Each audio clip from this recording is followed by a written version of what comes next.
Assalamualaikum warahmatullahi wabarakatuh. Ketemu kembali dengan saya Dimas Dika Eka Prasetya dengan NIM C2C0210022 dari kelas reguler A Prodi Informatika Fakultas Teknik Universitas Muhammadiyah Semarang. Pada kesempatan yang baik ini saya akan memberikan informasi sedikit melanjutkan materi yang sebelumnya, yaitu sinkronisasi.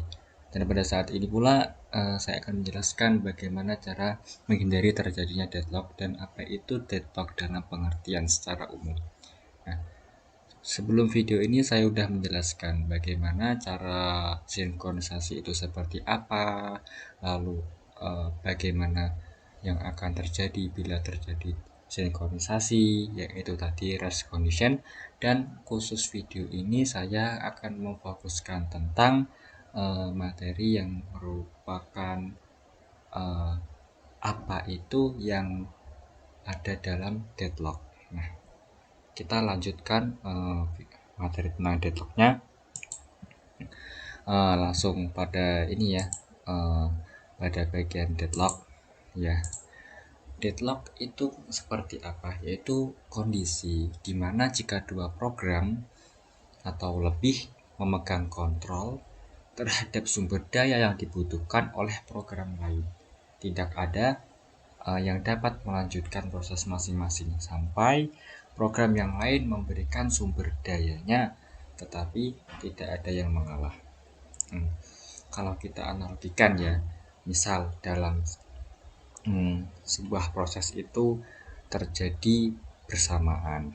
Nah, maka dari itu kan mulai muncul permasalahan, sehingga dalam melanjutkan proses awal untuk tahap selanjutnya itu terganggu, karena dalam proses itu tadi juga ada proses yang lain, sehingga dalam berjalannya suatu proses itu agak terhambat. Bahkan bisa jadi proses tersebut tidak bisa berjalan dengan lancar. Karena apa? Karena yaitu tadi terjadi deadlock, yaitu kemacetan data, istilah gampangnya. Terjadinya deadlock ini itu karena dua hal. Yang pertama, suatu proses disebabkan proses itu menunggu suatu kejadian tertentu, pelimpahan sumber daya yang tidak akan pernah terjadi. Yang kedua yaitu dua atau lebih proses dikatakan berada dalam kondisi deadlock bila setiap proses yang ada menunggu suatu kejadian yang hanya dapat dilakukan oleh proses lain. Nah, ini dijelaskan bahwa suatu proses itu kan disebabkan karena menunggu.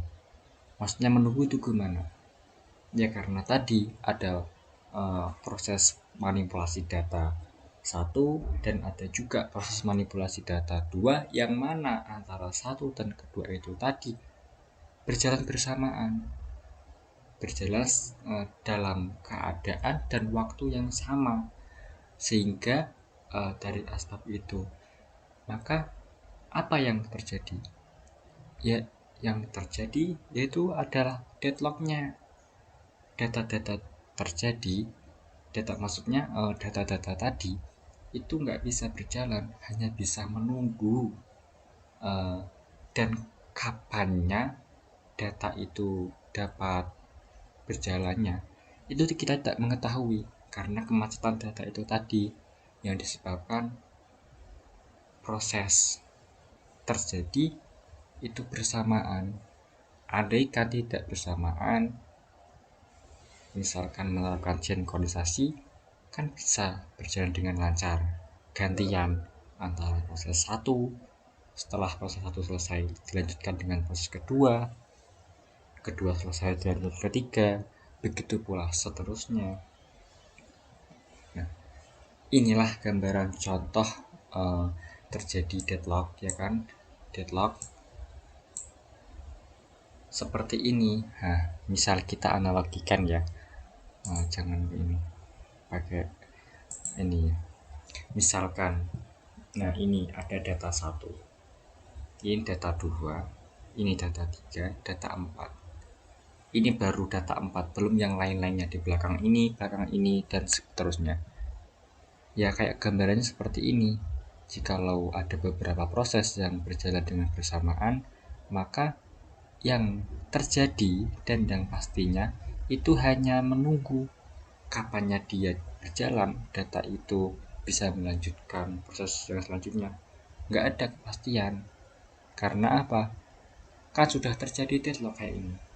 Nah, kalau sudah begini, maka kita cari itu bagaimana cara mengendalikan agar data-data yang diproses tadi tidak terjadi begini.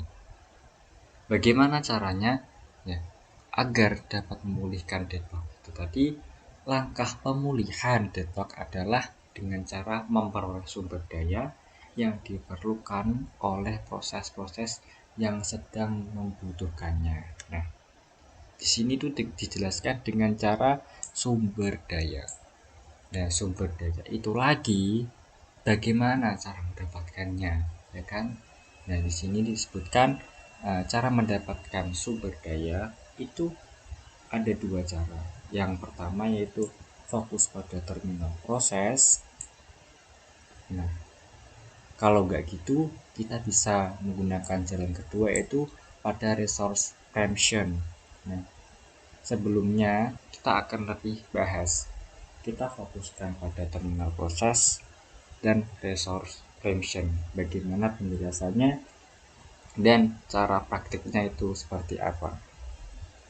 Terminal proses itu metode ini akan menghapus proses-proses yang terlibat pada kondisi deadlock dengan mengacu pada beberapa syarat. Kayak gimana syaratnya dan prakteknya ini kita lihat.